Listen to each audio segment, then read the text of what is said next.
श्री हरि।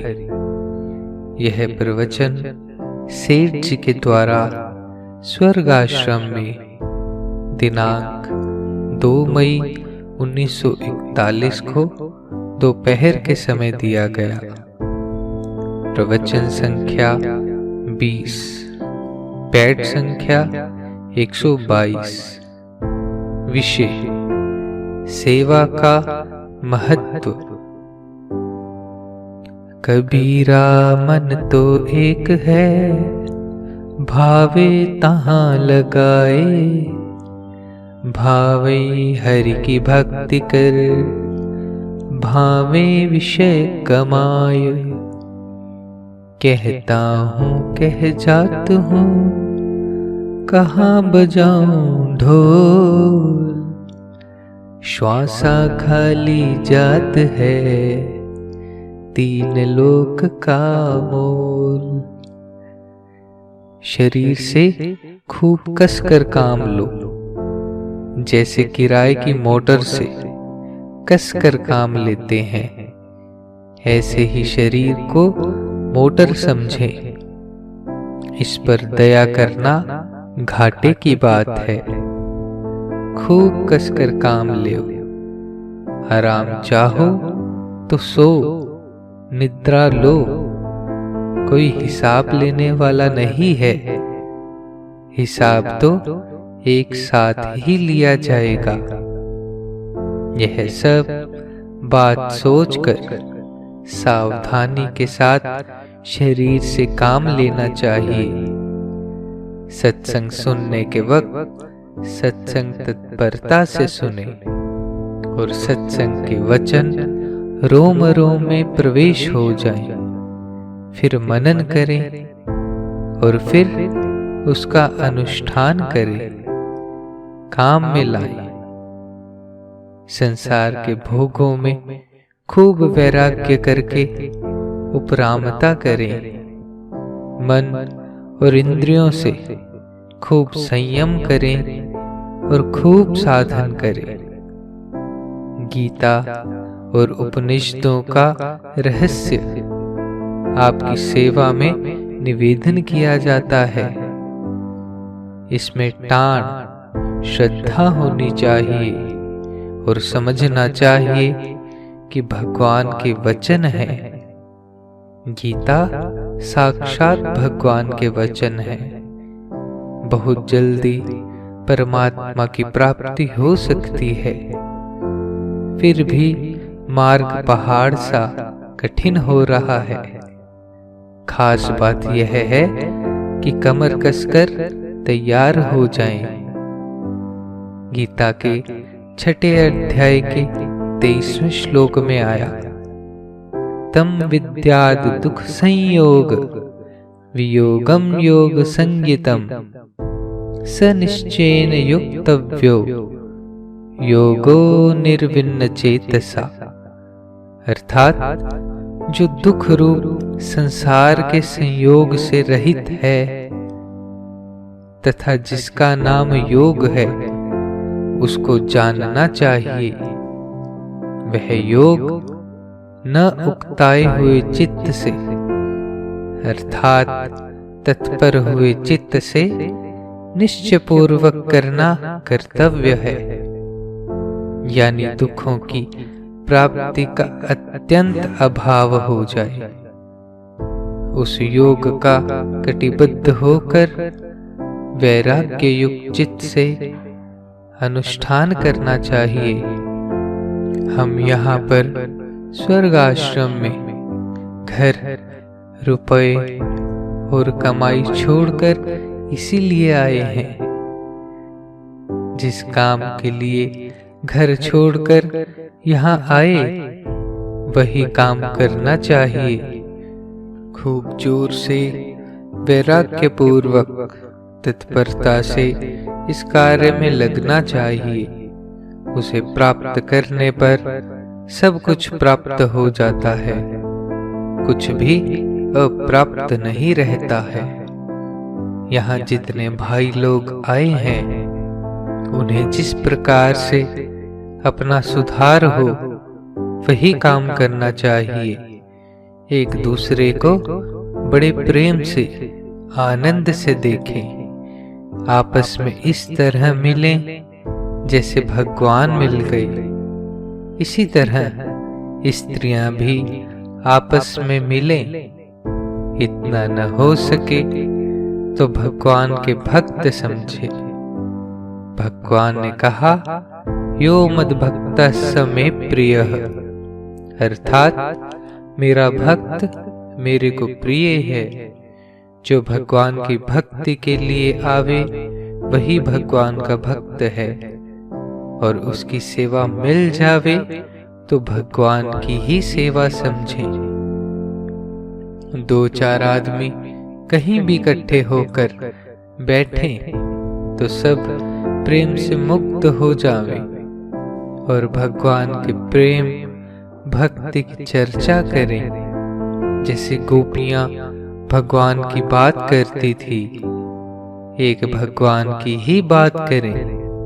कोई दूसरी बात चला दे तो नारायण नारायण करके उस बात को रोक दें। उस भाई को तो नारायण ही समझें, पर ये दूसरी बातें चला दें। उसे प्लेग की बीमारी की तरह परहेज करें। दो चार आदमी भी पूर्ण रूप से इस तरीके के नजर नहीं आवे तो क्या करें?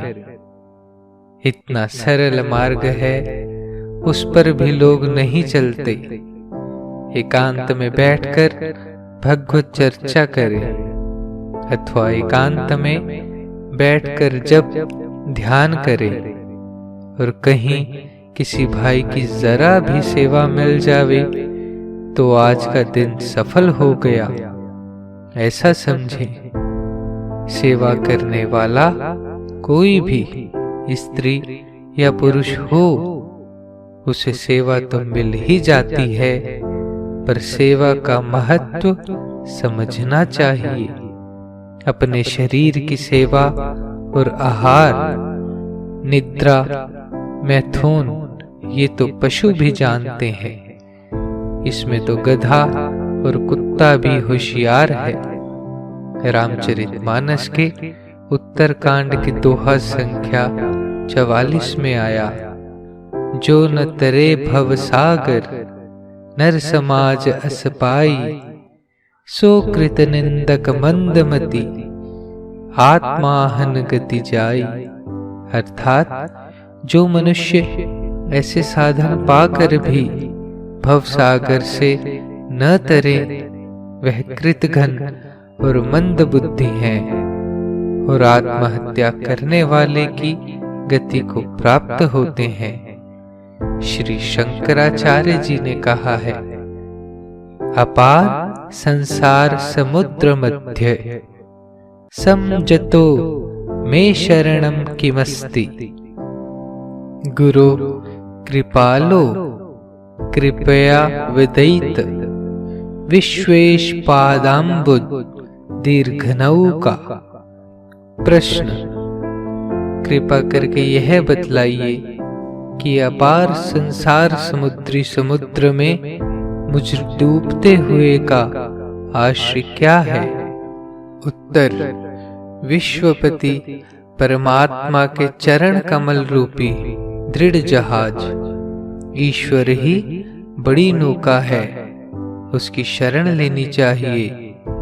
इस समय उत्तम देश, उत्तम काल, उत्तम जाति, आर्यव्रत देश कलयुग के समान युग नहीं, सनातन धर्म के समान धर्म नहीं, और सत्संग यह सब 10 बीज बैठकर भी उद्धार नहीं होवे तो बड़े ही पश्चाताप की बात है।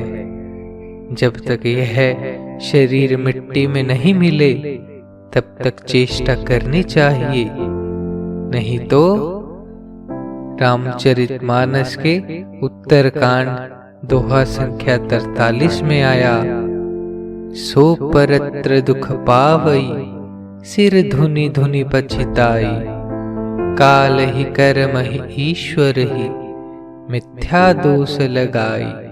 अर्थात वह परलोक में दुख पाता है, सिर पीट पीट कर पछताता है तथा अपना दोष न समझकर काल पर, कर्म पर और ईश्वर पर मिथ्या दोष लगाता है।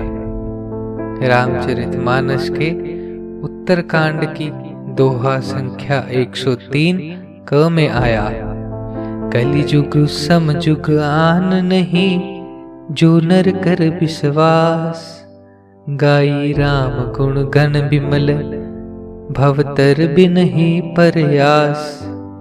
अर्थात यदि मनुष्य विश्वास करे तो कलयुग के समान दूसरा युग नहीं है, क्योंकि इस युग में श्री राम जी के निर्मल गुण समूहों को गा गा कर मनुष्य बिना ही परिश्रम संसार रूपी समुद्र से तर जाता है। और दूसरी बात है, सेवा करनी चाहिए। रामचरितमानस के अरण्यकांड के 31वें दोहे की 5वीं पंक्ति में आया, परहित बस जिह के मन माही, तिह कहूँ जग दुर्लभ कछु नाही।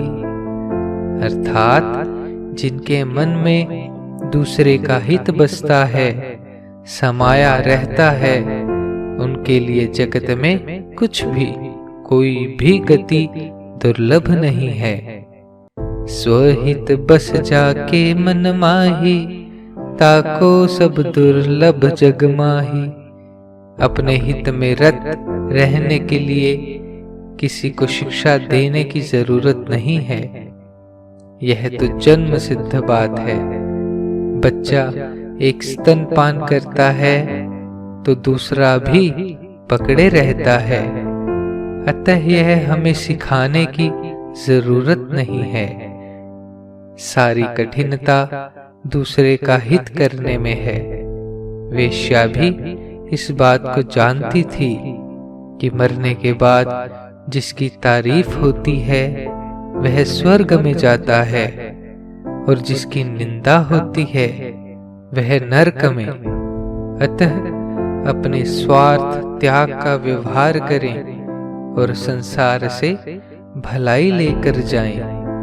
अपने साथ बैर बुराई करे, उसकी भी भलाई और उससे भी प्रेम करें। ऐसा पुरुष भलाई को लेकर जाता है, वही 1 नंबर है। 2 नंबर वह है जो बुराई करने वाले के साथ बुराई नहीं करता पर भलाई भी नहीं करता। और बुराई करने वाले के साथ बुराई करना और भलाई करने वाले के साथ भलाई करना तो पशु तुल्य है। यह तो कुत्ते में भी है। एक कुत्ता काटता है तो दूसरा भी काटता है, एक चाटता है तो दूसरा भी चाटता है। कृतघ्नि की कथा। एक ब्राह्मण था, उत्तम देश का। वह डाकुओं के देश में चला गया।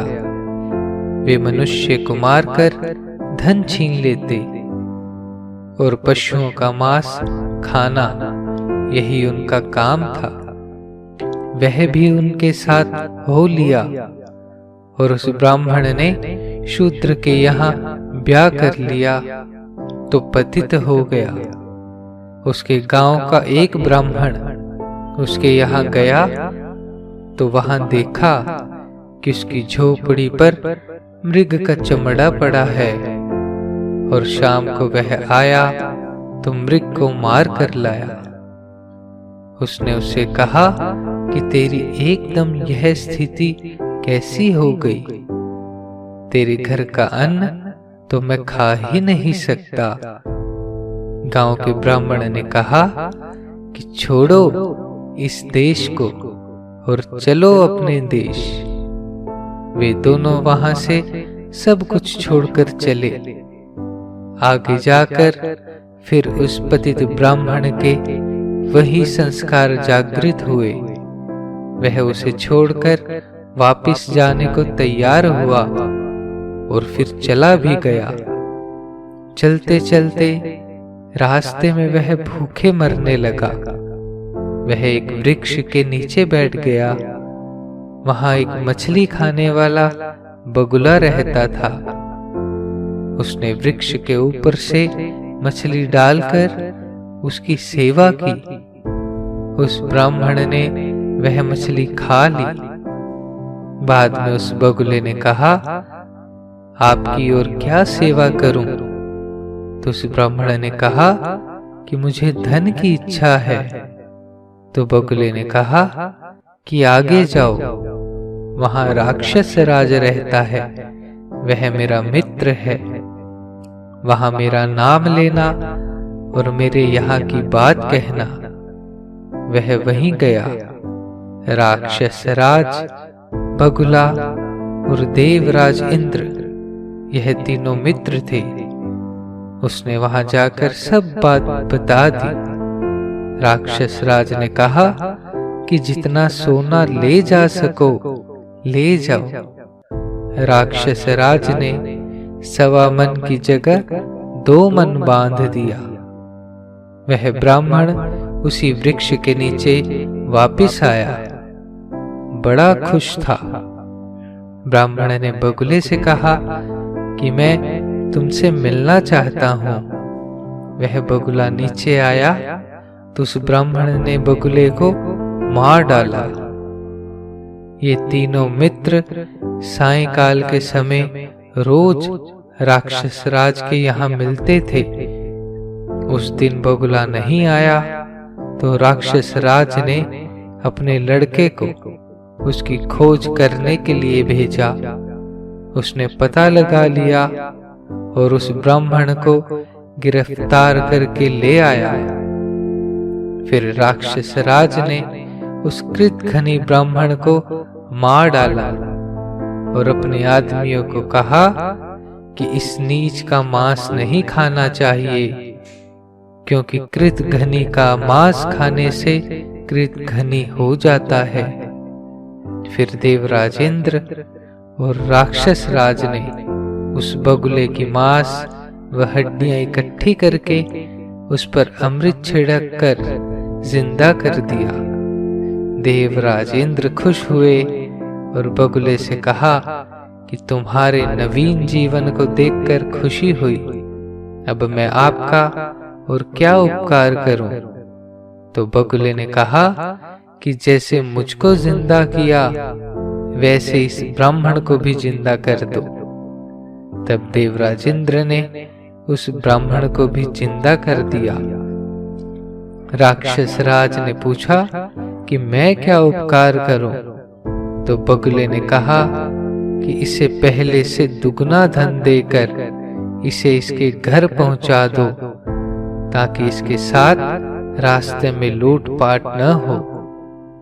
इस कथा का सार यही है कि श्रेष्ठ पुरुष होते हैं वे ऊंचा ही बर्ताव करते हैं, और नीच पुरुष अपना हित करने वाले की भी बुराई करते हैं।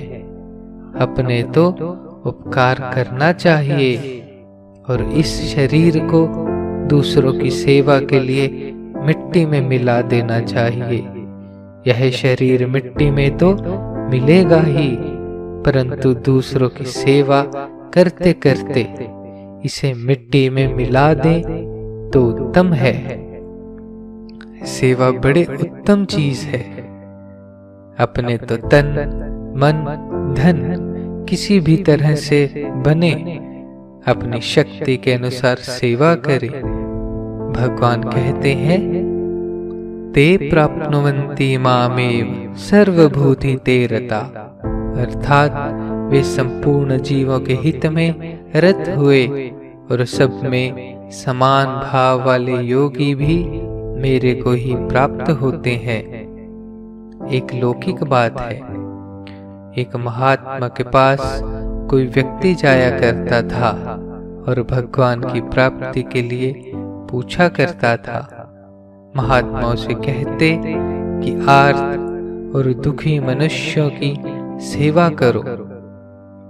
उसने कई वर्षों तक सेवा की और एक दिन उसने महात्मा से कहा कि कि मैंने 2-4 हजार की पूंजी सेवा में लगा दी। अब चने का साग बनाकर बेचता हूँ और गुजर करता हूँ, और आपकी आज्ञा का पालन अभी तक करता हूँ। महात्मा ने फिर कहा, दुखियों की सेवा करो। उसकी महात्मा में श्रद्धा थी ही। गर्मी की ऋतु थी। एक लकड़ी बेचने वाला आ रहा था। उसे लू लग गई थी। उसने उसे पानी पिला दिया, जिससे उसमें जान सी आ गई। फिर उसे चने भी दे दिए। चने खाने से वह संतुष्ट हो गया। उसने उसे और जल पिला दिया। वह चंगा हो गया और चला गया। उसके जाते ही भगवान प्रकट हो गए और कहा कि वर मांगो।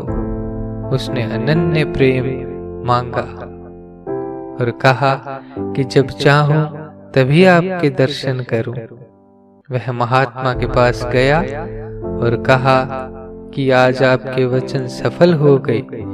महात्मा ने कहा कि तेरे से आज सच्ची सेवा हुई है।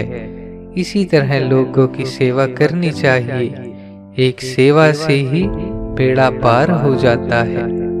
नारायण नारायण नारायण श्रीमन नारायण नारायण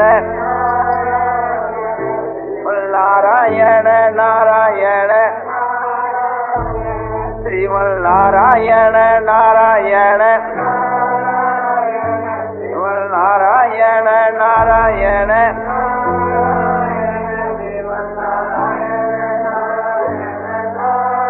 आनंदमय आनंदमय आनंदमय आनंदमय पूर्णानंद पूर्णानंद अपारानंद शांतानंद घनानंद अचलानंद ध्रुवानंद नित्यानंद बोधस्वरूपानंद ज्ञानस्वरूपानंद आनंदी आनंद आनंदी आनंद आनंदी आनंद शांति शांति शांति।